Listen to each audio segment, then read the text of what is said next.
Hi there, welcome along. Another video, a little short video. I went to the Elsecar swap meet tonight. It was touch and go whether I was going to go or not because you know, I didn't have much to spend. I thought, is it worth going? But anyway, I thought, why not? And glad I did actually, because I got another class 40 to add to my fleet. I've got a Lima one previously with no head code, and I saw this one with the centre head code, so I thought, yeah, I'll get that one. That's 4164.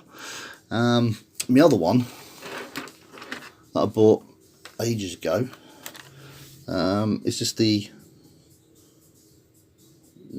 with no head code box. It's just, you know, just a plain front. So so I thought I'll get one with a head code box. And it's funny actually, because the class 40 that I just showed you that didn't have the head code box, I bought that at the very first Elsecar swap meet I went to. My other Lima class 40, which I got now, I also got from the Elsecar swap meet. There's loads of stuff there, but as I say, I just didn't have a lot of money, to be honest. And I saw this and I thought, yeah, I want another class 40.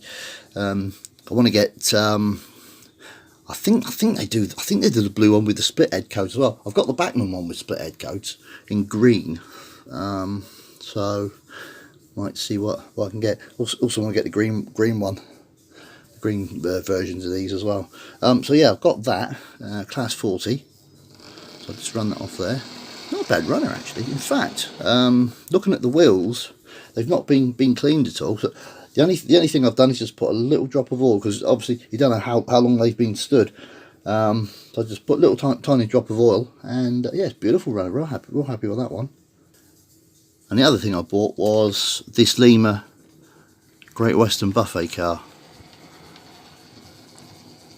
Now the reason why I got this, because the Lima colour scheme with their Great Western stock is very similar to my Hornby Pullmans.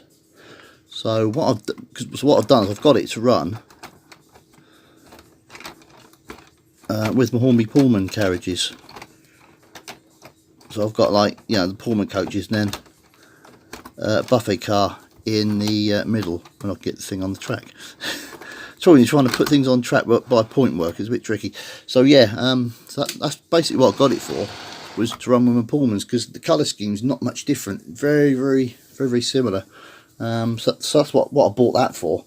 Was basically to run with this Pullman set that I've got.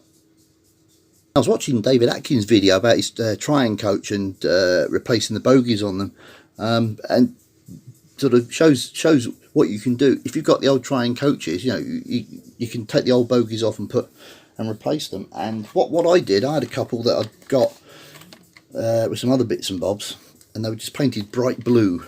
And you know, the old trying bogies are no good on like this point work, and you know, the flanges are too deep. So what I did was, I've got the Hornby M7 years ago in the LSWR colours, but no coaches to sort of put behind it. So what I had these two trying ones. So what I did was re-bogied them, and it doesn't show up very well because of the flash, but I've painted them to look like the LSWR colours, you know, the salmon pink. And I run those with my LSWR M7. Now, if you remember the video I made just after Christmas, I got a trying Pullman coach to go with my sort of, if you like, the poor man's Brighton Bell, which is basically trying. Got two trying brake ends, put a motor in one, and basically made them into driving ends. So what I've done over the weekend, they've now got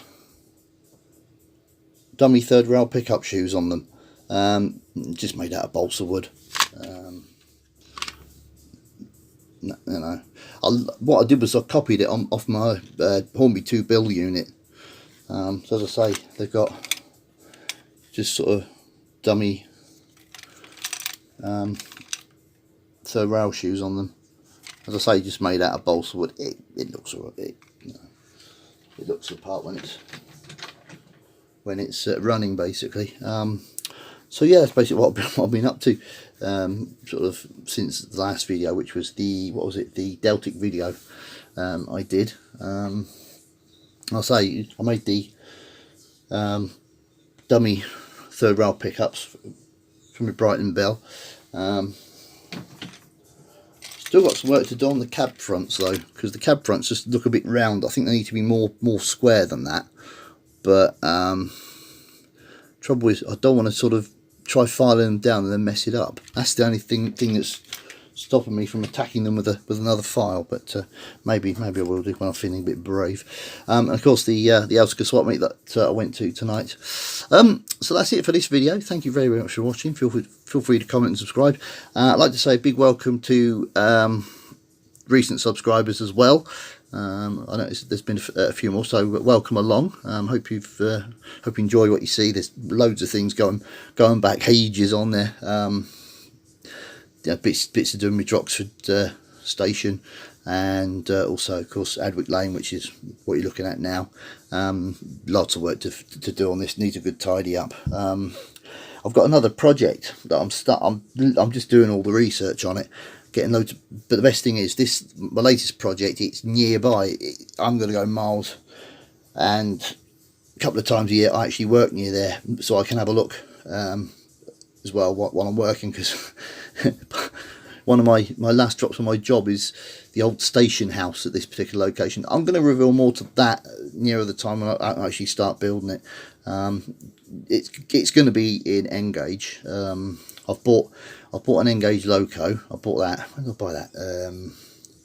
It was at the Doncaster Racecourse swap meet. I've got two N-gauge coaches I bought ages ago, because Droxford was going to be N-gauge originally. But then when I looked at all the rolling stock I would need, a lot of it wasn't available in N-gauge, so I decided to go with 00 for that. And I'm glad I did, actually, because scratch building the buildings would have been a bit tricky.